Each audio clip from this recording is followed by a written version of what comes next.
வணக்கம். இந்த வாரம் இது எங்க ஏரியாவில் நம்ம எங்கே வந்திருக்கோன்னு பார்த்தீங்கன்னா சென்னை 6,01,000 பாரிஸ் கார்னருக்கு தான் வந்திருக்கோம்.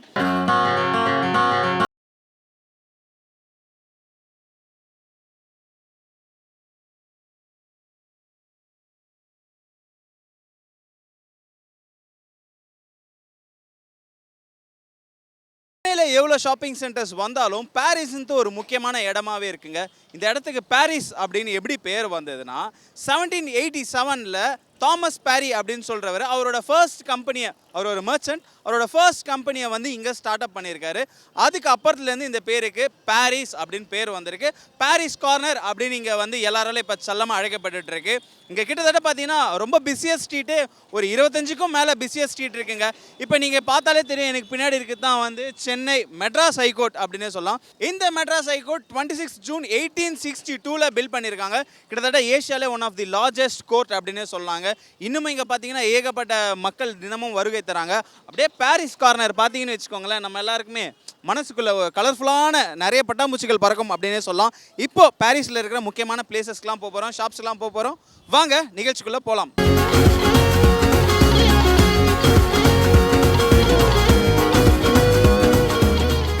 ஆஸ் ஏ பிஃபோர் சைட் பாரிஸ்க்கு ஏகப்பட்ட பெயர்கள் இருக்குங்க. பாய் கடைன்னு சொல்லுவாங்க, பூ கடைன்னு சொல்லுவாங்க. இப்போது பாரிஸ்லேயே பல வருடங்களாக கடை வச்சுட்டு இருக்கா ஐயா நம்மளோட இருக்கார். வணக்கம் சார், உங்கள் பேர்? என் பேர் இலாஹி. இலாஹி, என்ன பிஸ்னஸ் ஐயா நீங்கள் பாரிஸில் பண்ணுறீங்க? இப்போ இங்கே ரப்பர் ஸ்டாம்பு ஆர்டர் செய்கிறோம். நேம் பேட்ஜ் அண்ட் நேம் போர்டெலாம் தயார் பண்ணி கொடுக்குறோம். ஒரு 40 வருஷமாக ஜைனா பஜாரில் இங்கே இருக்கோம், பாரிஸ் கார்னரில். இப்போ நீங்கள் பாரிஸில் 40 வருடமாக இருக்குன்னு சொல்கிறீங்களா ஐயா? ஸோ பாரிஸில் எல்லா மாற்றங்களும் நீங்கள் பார்த்துருப்பீங்க. முன்னாடி இருந்த பாரிஸ் கார்னருக்கும் இப்போ இருக்கிற பாரிஸ் கார்னருக்கும் என்ன டிஃப்ரெண்ட்? முன்னே இருந்த ஜைனா பஜார் இங்கே இருக்கும்போது ஏழைப்பாளையெல்லாம் நிறையா பொழைச்சிக்கிட்டாங்க. பிளாட்ஃபார்ம் கடையில் அலோட் பண்ணியிருந்தாங்க. அப்புறம் ஏழைகளும் பொழைச்சாங்க, பெரிய வசதி உள்ளவர்களும் படித்தாங்க. இப்போ மெயினாக மேல்தட்டு மக்கள் மட்டும்தான் இப்போ ஜைனா பஜாரில் வியாபாரம் பண்ணி பொழைக்கக்கூடிய லெவலில் இருக்காங்க. கீழ்த்தட்ட மக்கள்லாம் பகுதியாக பிரிஞ்சு போயிட்டாங்க. முன்ன மாதிரி இருந்த ரெஸ்ட் இல்லை. பாரிஸை பொறுத்த வரைக்கும் கொஞ்சம் ஸ்லோவாக தான் இருக்குது. மற்ற ஹோல்சேல் பிஸ்னஸ் நல்லபடியாக போயிட்டுருக்கு ஏரியாவில். பாரிஸ் அப்படின்னாலே உங்களுக்கு ஞாபகம் வர விஷயம் என்ன? இப்போது தேர்ட் பர்சன் வராங்க, பாரிஸை பற்றி தெரியாதவங்களாம், இங்கே போங்க இது நல்லா இருக்கும் அப்படின்னா நீங்கள் எதை சொல்லுவீங்க ஐயா? பாரிஸ்ன்னு வந்துட்டாக்க மெயின் ஹைகோர்ட்டு, ரெண்டாவது பிஸ்னஸ் சம்மந்தப்பட்ட பொருட்கள் ஹோல்சேல் கடைகள் பாரிஸில் தான் அதிகமாக இருக்குது. இந்த ஏரியாவில் சிங்கர் ஸ்ட்ரீட்டு, அம்பர்சன் ஸ்ட்ரீட்டு, அந்த பக்கம் போனீங்கன்னா கோடவுன் ஸ்ட்ரீட்டில் ஜவுளி கடை, மற்ற ஃபேன்சி பொருள்கள், மற்ற பொருள்கள்லாம் வாங்குறாந்தாக்க பாரிஸ் கார்னருக்கு வந்தால் தான் ஹோல்சேலில் வாங்க முடியும். மற்ற சென்னையில் இருக்கிற சில்லறை வியாபாரிகள் கூட சென்னை பாரிஸுக்கு வந்தால் தான் இந்த செருப்புகள், இது பெல்ட்டு, பர்ஸு அனைத்தும் ஹோல்சேலில் இங்கே கிடைக்கும். இங்கேருந்து வாங்கி போட்டு சென்னையில் வச்சு வியாபாரம் பண்ணுவாங்க. மற்ற இடங்களில் இங்கே தான் விரும்பி வருவாங்க. ஏகப்பட்ட ஷாப்பிங் மால்ஸு, ஷாப்பிங் காம்ப்ளெக்ஸ்லாம் சென்னையில் வந்தாலும் பாரிஸ் மேலே ஒரு கிரேஸ் இருந்துகிட்டே இருக்குது. அது காரணம் என்ன ஐயா? பாரிஸ்னாவே பார்க்குறதுக்கு ஒரு ஹைகோர்ட் இருக்குது, பக்கத்தில் பீச் இருக்குது, இப்போ ஃப்ளவர் பஜார் இருக்குது. இதை மற்ற ஹோல்சேல் கடையெல்லாம் இருக்கிறனால மக்கள் வந்து விரும்பி வந்து பார்ப்பாங்க. ஒரு ஆர்வமுள்ள இடம். மக்கள் பொதுவாக அங்கே ஒன்றும் பிரச்சனை கிடையாது. எப்போ வேணாலும் வரலாம் போகலாம். பாதுகாப்பான இடம். அந்த தைரியத்தில் எப்போயுமே பெண்கள் முதல் கொண்டு ஆண்கள் முதல் கொண்டு எப்போவும் இந்த நேரம் வருவாங்க.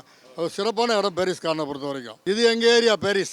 Another side of Parry's corner அப்படின்னு சொல்லலாம். பல ஆயிரம் கோடிக்கு இங்கே பிஸ்னஸ் நடந்தாலும் இந்த டிரான்ஸ்போர்ட்டேஷன் இருக்கு இல்லையா, இது உள்ள பெரிய பெரிய வெஹிக்கல்ஸ் வர முடியாது.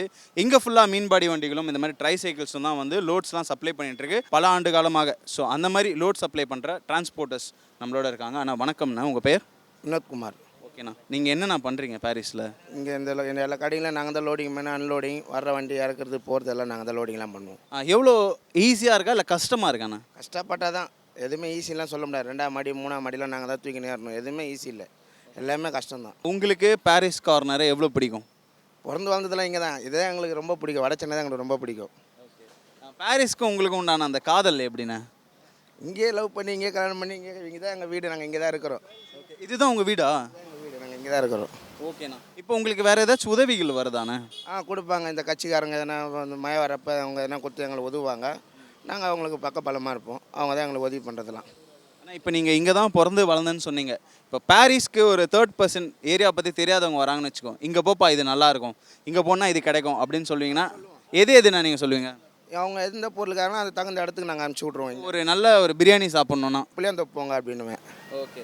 ஸோ பாரிஸ் கார்னரை வந்து உங்கள் லைஃப்பில் எவ்வளோ ஒரு முக்கியமான இடம்? நாங்கள் பிறந்தது 30 வருஷமாக இங்கே தான். எங்களுக்கு இதுதான், இந்த இடம் தான் ஃபேவரட் எங்களுக்கு. எங்கள் அம்மா மாரி பாரிஸ் ஏரியா. ஏன்னா அப்படி சொல்கிறீங்க?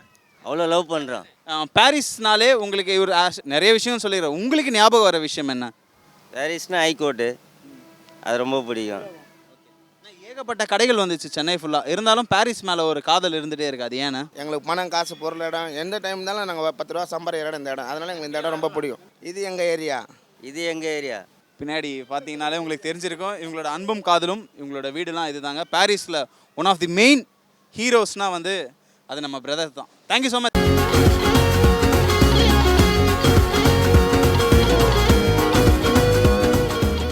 அண்ணா வணக்கம், உங்கள் பேர்? மன்னார். என்னென்ன பண்ணுறீங்க நீங்கள் பாரிஸில்? நான் வண்டி ஓட்டுறேங்க, மீன் பாட்டி ஓட்டுறேன். ஓகே. அவ்வளோதான், எங்கெல்லாம் லோடு கீடு போவேன். நல்ல லோடெலாம் கிடைக்குது. என்ன ஒன்று கொஞ்சம் இங்கெல்லாம் அவ்வளோ வியாபாரம் இல்லை, அவ்வளோ டல்லாகுது. பாரிஸ் எவ்வளோ உங்களுக்கு பிடிக்கும்? எத்தனை வருடமா இங்கே நீங்கள் இந்த தொழில்? 25 வருஷமாக வேலை செய்கிறேங்க. 28 வருஷமாக இருக்கிறேன். எவ்வளோ பிடிக்கும் உங்களுக்கு பாரிஸ்? பாரிஸ் ரொம்ப பிடிக்குங்க எனக்கு. பாரிஸில் இப்போ எனக்கு வேலை இல்லைன்னா இல்லை. ஆமாம். பாரிஸில் இப்போ நிறைய இடங்கள் இருந்தாலும் இப்போ புதுசாக ஒருத்தவங்க வராங்கன்னு வச்சுக்கோங்களேன், இந்த இடத்துக்கு போங்க, இந்த உணவு நல்லாயிருக்கும், இது நல்லா இருக்கும்னா எந்த இடத்த சொல்லுவீங்க? நான் குடன் சிட்டி சொல்லுவோம், இந்த நாராயணமூர்த்தி தேட்டர், கிசிங்க, இது காசி தேட்டர் சொல்லுவோம். அதெல்லாம் எல்லாம் நல்லா அங்கே துணி கடை எல்லாம் வியாபாரம், நல்லா வியாபாரம். ஓகே. ஸோ பாரிஸ் உங்களுக்கு உங்கள் லைஃப்பில் எந்த அளவு இம்பார்ட்டண்டான விஷயம்? இடம். நான் இங்கே விட்டு வேறு எங்கேயுமே போக மாட்டோம். இங்கே தான் நம்மளுக்கு வேலையே. இங்கே பக்கத்து தெருவில் இங்கே தான் வேலை எல்லாம். பாரிஸ் எவ்வளோ பிடிக்கும்? நான் ரொம்ப பிடிக்குங்க. நான் 28 வருஷமாக இருக்கிறேங்க. ஐயா, இது எங்கள் ஏரியா மட்டும் சொல்கிறேங்க. இதுதாங்க எங்கள் ஏரியா. இது எங்கள் ஏரியா. இது எங்கள் ஏரியாங்க. இப்போ பாரிஸில் எங்கே வந்திருக்கோன்னு பார்த்தீங்கன்னா சென்ட் மேரிஸ் கோ கேத்தட்ரல் சர்ச்சுக்கு தான் வந்திருக்கோம். அந்தோனியா சர்ச் அப்படின்னு சொல்லுவாங்க. பாரிஸ் சென்னையில் இருக்கிற மக்கள் எல்லாருக்குமே ஒரு விமர்சையான டெம்பிள்னா சர்ச்னா வந்து அது அந்தோனியார் சர்ச் தான். ஏன்னா எவ்ரி டியூஸ்டே செவ்வாய்க்கிழமை தான் அந்த ஸ்ட்ரீட்குள்ளே நம்மளால் வரவே முடியாதுங்க, அவ்வளோ க்ரௌடு வருவாங்க. இந்து, முஸ்லீம், கிறிஸ்டின் பாகுபாடு இல்லாமல் எல்லா தரப்பு மக்களாலையும் வாரம் வாரம் வருகை தரப்படும் இடம் தான் இந்த அந்தோனியார் திருச்சபை. இது எங்கே இருக்குன்னு பார்த்தீங்கன்னா எக்ஸாக்டாக பாரிஸில் இருக்குங்க. ஹைகோர்ட்டுக்கு ஆப்போசிட்லேயே இருக்குது. ஓகே, இந்த சர்ச் எப்போ பில்ட் பண்ணியிருக்காங்கன்னா ஃபர்ஸ்ட்டு 1658 பில்ட் பண்ணியிருக்காங்க. 1658 பில்ட் பண்ணியிருக்காங்க. அதுக்கப்புறம் ரீகன்ஸ்ட்ரக்ட் எப்போ பண்ணியிருக்காங்கன்னா 1775 பண்ணியிருக்காங்க. 1775 ஆண்டு இந்த சர்ச் வந்து ரீபில்ட் பண்ணியிருக்காங்க. அப்போலேருந்து இப்போ வரைக்கும் ஏகப்பட்ட மாடிஃபிகேஷன்லாம் நடந்தாலும் இந்த சர்ச் வந்து கிட்டத்தட்ட 500 வருஷம் பழமையான சர்ச் அப்படின்னே சொல்லலாம். பாரிஸ்காரனுக்கு வந்தீங்கன்னா கண்டிப்பாக please do visit this search. உங்கள் பேர்? ஜேம்ஸ். ஜேம்ஸ். இப்போ பாரிஸ் அந்தோனியார் சர்ச் எந்த அளவு ஃபேமஸான சர்ச்? நல்ல ஃபேமஸானது. செவ்வாய்க்கிழமைனா நல்லா பக்தர்கள் எல்லாம் வருவாங்க. நல்லா ப்ரேயர் பண்ணால் எல்லாமே கிடைக்கும். அந்தோனியார் சர்ச் எனக்கு தெரிஞ்ச வரைக்கும் நான் செவ்வாய்க்கிழமைனா நான் வருவேன். பாரிஸ் அப்படின்னா உங்களுக்கு ஞாபகம் வர விஷயம் என்ன ப்ரோ? எனக்கு பாரிஸ்னா எனக்கு சர்ச்சு தான் எனக்கு ஞாபகம் வரும். அதுக்கடுத்து பார்த்தோன்னா ஹைகோர்ட்டு, அது போல் பாரிஸ் எல்லா இடமும் பிடிக்கும். உங்களுக்கு எவ்வளோ பிடிக்கும் பாரிஸை? பாரிஸ் எனக்கு ரொம்ப பிடிக்கும். சென்னையிலே பாரிஸ் தான் எனக்கு ரொம்ப பிடிக்கும். ஏன் ப்ரோ? அது போல் இது எல்லாமே இருக்குது. இங்கே பேங்க் இருக்குது, ஹைகோர்ட் இருக்குது, சர்ச்சு இருக்குது, ட்ரெஸ் கடை இருக்குது, எல்லாமே இருக்குது பாரிஸில். இது எங்கள் ஏரியா. அதே போல் பாரிஸில் பார்த்தீங்கன்னா அந்தோனியார் சர்ச் தாண்டி காளியம்மாள் கோயில் வந்து ரொம்பவே ஒரு ஃபேமஸான டெம்பிளுங்க. அங்கேயும் வந்து தினமும் பல நூறு பக்தர்கள் வந்து அங்கேயும் விசிட் கொடுக்குறாங்க. அதே மாதிரி கல்லூரி எடுத்துட்டிங்கன்னா ஸ்ரீ கன்னியாக்கா பரமேஸ்வரி காலேஜ் இருக்குது. அதுவும் ரொம்ப ஒரு ஃபேமஸான காலேஜ் தான். இந்த மாதிரி பாரிஸை பற்றி சொல்லிட்டே போகலாம். வாங்க நெக்ஸ்ட் பிளேஸுக்கு போகலாம். இது எங்கள் ஏரியா ஷோவில் பாரிஸ் கார்னருக்கு நம்ம வந்திருக்கோம். பாரிஸ் கார்னரில் இப்போ எங்கே வந்திருக்கோம்னு பார்த்தீங்கன்னா பர்மா பஜாருக்கு தாங்க வந்திருக்கோம். இந்த ஏரியா எப்போ ஃபார்ம் ஆயிடுச்சுன்னா 1965 மார்க்கெட்டாக ஃபார்ம் ஆயிருக்கு. மோஸ்ட்லி பர்மீஸ் இங்கே கடை வச்சதுனால இந்த ஏரியாவுக்கு பர்மா பஜார் அப்படின்னு கடை வந்திருக்கு. இங்கே கிடைக்காதே இல்லைங்க. எஸ்பெஷலி வந்து எலக்ட்ரானிக் ஐட்டம் சிட்டியில் இப்போ நிறைய மால்ஸு நிறைய வந்து ஷாப்ஸ் வந்தாலும் ஒரு காலத்தில் எலக்ட்ரானிக்ஸ் ஐட்டம்ஸ், அதுவும் சிடிஸ், அந்த மாதிரி விஷயம்லாம் இன்னமும் கிடைக்கிற ஒரே இடம் எங்கன்னு பார்த்தீங்கன்னா பர்மா பஜார் தான். இங்கே வந்து டாய்ஸ் இருக்குது. அதே மாதிரி கேம் கேசட்லாம் நம்ம எல்லாருக்குமே தெரியும், சைல்ட்ஹுட் நாஸ்டால்ஜி இல்லையா? அப்படிப்பட்ட கேம் கேசட் எல்லாமே வந்து சென்னையில் இருக்கிற யங்ஸ்டர்ஸ் கிட்ஸுக்கு எல்லாருக்குமே ஃபேவரட்டான ஸ்பாட் எதுனா பர்மா பஜார் தான். அதே மாதிரி டியூட்ரண்ட் வாங்கினாலும் சரி, வாட்சஸ், ஷூஸ், இந்த மாதிரி எல்லாமே ஒரு கிடைக்கிற ஹப்பு தாங்க பர்மா பஜார். எனக்கு பார்த்தாலே தெரியும் இது எக்ஸாக்டாக எங்கே இருக்குதுன்னு பார்த்தீங்கன்னா கேட்வே ஆஃப் நார்த் மெட்ராஸ் அப்படின்னு சொல்லலாம். இங்கேருந்து நார்த் மெட்ராஸ் தொடங்குதுங்க.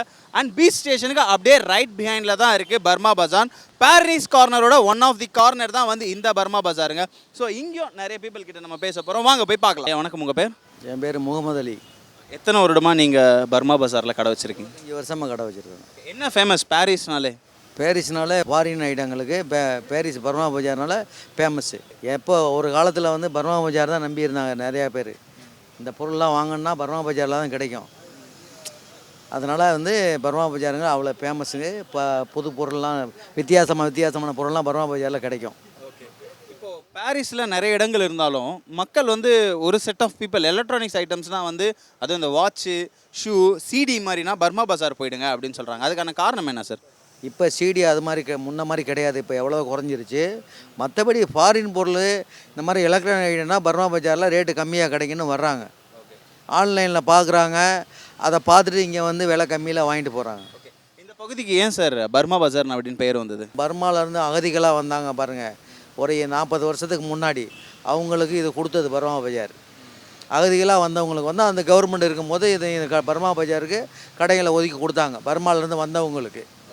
இன்னமும் பர்மீஸ் வந்து இந்த பகுதியில் நிறைய பேர் இருக்கதா சொல்கிறாங்க. பர்மா பேசுகிறவங்க இருக்காங்க, பர்மாக்காரவங்க இருக்காங்க, எல்லாமே இருக்காங்க. ஓகே.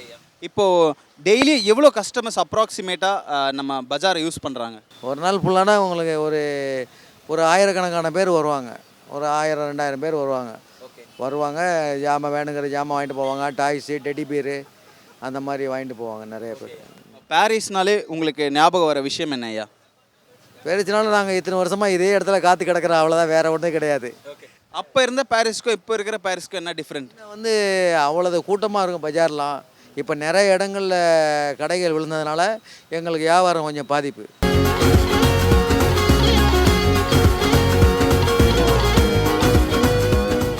ஆனால் உங்கள் பேர்? மகேந்திரன். எத்தனை வருடமாண்ணா நீங்கள் இந்த பாரிஸ் பகுதியில் இருக்கீங்க? 40 வருஷமாக இருக்கும். 40 வருஷமாவா? ஓகே. என்ன ஸ்பெஷல் பாரிஸ்னாலே? பாரிஸில் ஃபாரின் குட்ஸ் எல்லாமே கிடைக்கும். ஓகே. நீங்கள் என்ன பிஸ்னஸ் பண்ணுறீங்க? எலக்ட்ரானிக் போய்ட்டு வாட்சி, செண்டு எல்லாமே. ஓகே. இப்போ 40 வருஷமாக இருக்கேன் பாரிஸ்லாம் அப்படின்னு சொல்கிறீங்களா? பாரிஸ் அப்படின்னா உங்களுக்கு ஞாபகம் வர விஷயம் என்ன? பாரிஸில் வேணால் நம்ம வந்தால் இங்கே வந்து யார் வந்தாலும் ஃபாரின் குட்ஸ் வாங்க வருவாங்க. அதான் ஃபேமஸ். ஓகே. அப்போ இருந்த பாரிஸ்க்கும் இப்போ இருக்கிற பாரிஸ்க்கும் என்னென்ன டிஃப்ரெண்ட்டு? எல்லாம் காம்ப்ளெக்ஸு அந்த மாதிரி ஆன்லைன் அந்த மாதிரி ஆகிப்போச்சு. இப்போ வந்து என்னென்னா கஸ்டமர், தெரிஞ்ச கஸ்டமர் மட்டும் வந்துக்கிட்டு இருக்கேன், அவங்கள வச்சு தான் வியாபாரம். அப்போ வியாபாரம் செம்மையாக இருக்குமா? இப்போலாம் சூப்பராக. ஒரு குண்டூசியாக இருந்தாலும் இங்கே தானே வரணும். இப்போ வந்து எல்லா இடத்துலையும் கிடைக்குது. ஆன்லைன் பிஸ்னஸ் ஆகி போச்சு. ஆன்லைன் வந்ததுனால எங்கள் வியாபாரம் கெட்டு போச்சு. அது ஆன்லைனை நிப்பாட்டணும். ஓகே. இப்போது பாரிஸ் அப்படின்னா உங்களுக்கு ஞாபகம் வர விஷயம் என்ன? பாரிஸ்னு வந்தாவே எல்லா ஐட்டமும் கிடைக்கும். பாரிஸ் கார்னர்னாவே எல்லா ஐட்டமும் கிடைக்கும். இந்த பில்டிங் எடுத்தீங்க, பேரி பில்டிங், அந்த காலத்து பில்டிங், அது ஒரு ஞாபகம். ஹைகோர்ட்டு அந்த மாதிரி இருக்குங்க. நிறையா இது பார்க்க வேண்டிய இடம். அப்படியே போனோம்னா பீச்சு, கோட்டை. அதனால் வந்து இங்கே வந்து ஃபேமஸ் தான். இங்கே வந்தால் எல்லாத்தையும் பார்த்துட்டு போகலாம். ஓகே. இந்த பகுதிக்கு ஏன்னா வந்து பர்மா பஜார் அப்படின்னு பேர் வந்தது? பர்மா பஜார் நாங்கள் பர்மாக்காரங்க இங்கே ஃபுல்லாக இருந்தோம். அந்த காலத்தில் இருந்து வந்தால் அந்த காலத்தில் எம்ஜிஆர் கொடுத்தது, அதுக்கப்புறம் கலைஞர் கொடுத்தது. அவங்களெல்லாம் பார்த்து எங்களுக்கு கொடுத்து நாங்கள் இங்கே வாழ்கிறோம். இப்போ இது ஆன்லைன் பிஸ்னஸ் வந்தனால இப்போ வியாபாரம் இல்லை. அந்த ஆன்லைனை நிப்பாட்டணும். இது எங்கள் ஏரியா, இது எங்கள் ஏரியா. தேங்க்யூண்ணே, நன்றி. இவ்வளோ நேரம் இது எங்கே நிகழ்ச்சியில் பாரிஸில் பியூட்டிஃபுல்லான இடத்துக்குலாம் நம்ம போயிருப்போம். மக்களும் வந்து இந்த இடத்த எவ்வளோ லவ் பண்ணுறாங்க அப்படின்ட்டு சொல்லியிருப்பாங்க. இதெல்லாம் தாண்டி இன்னும் நிறைய பியூட்டிஃபுல்லான இடங்கள்லாம் இருக்குங்க பாரிஸ். அது நம்மளுக்கு ஒரு நாள் பத்தவே பத்தாது. எனக்கு பின்னாடி பார்க்குற இந்த பில்டிங் கூட கிட்டத்தட்ட பல 100 வருடங்கள் பழமையான ஒரு பில்டிங் அப்படின்னு சொல்லலாம். இந்த மாதிரி ஓல்டு மானுமெண்ட்ஸும் பாரிஸில் நிறையவே இருக்குங்க. நாட் ஒன்லி தட், பாரிஸுக்கு வந்தீங்கன்னா பர்மா பஜாரும் விசிட் பண்ணுங்கள். இங்கே கிடைக்காத பொருட்களும் கிடையாது. ஸோ இதே மாதிரி தொடர்ந்து நிறைய பியூட்டிஃபுல் பிளேசஸ்க்கு போகலாம். தொடர்ந்து நம்ம நிகழ்ச்சி பாருங்கள்.